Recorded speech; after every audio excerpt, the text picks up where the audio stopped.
gælder om at skille sig ud fra mængden, og det gør vi hos PowerJobsøgerne. PowerJobsøgerne er et non-profit jobsøgningsnetværk, hvor vi tilbyder virksomheder gratis at finde kandidater til ledige stillinger. Vi finder dem enten blandt kollegaerne, som alle er jobsøgere, eller også igennem vores kæmpe netværk, som vi konstant arbejder på at gøre større.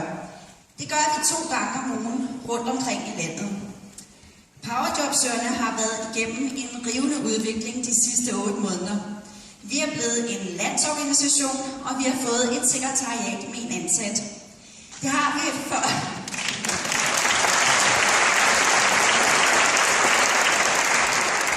fordi, at vi ønsker at få et tættere og et stærkere samarbejde med virksomhederne, men også fordi, at vi vil sikre en bedre kvalitet i forhold til de jobsøgere, som vælger at være med hos PowerJobsøgerne.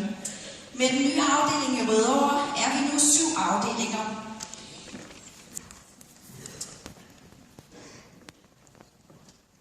Så gik jeg så i slå. Det er jo sådan, at når man ikke har de der pokkers billeder der. Ja, men i hvert fald så er det sådan, at vi rigtig gerne vil fordoble det antal af afdelinger. Og det vil vi, fordi vi godt vil hjælpe så mange mulige jobsøgere, endnu flere end vi gør i dag, hurtigere i arbejde. Og på den måde, når jo flere vi er, jo flere virksomheder når vi jo så selvfølgelig også ud til. Vi har nemlig et mål. Vi vil godt have 90% til samtale inden for de første 3 måneder. Og så vil vi have 50% i arbejde inden for det første halve år. Og det lykkes gang på gang i hovedstadsområdet, og vi arbejder stærkt på, at de andre afdelinger også skal nå de mål. Vi samarbejder med rigtig mange virksomheder.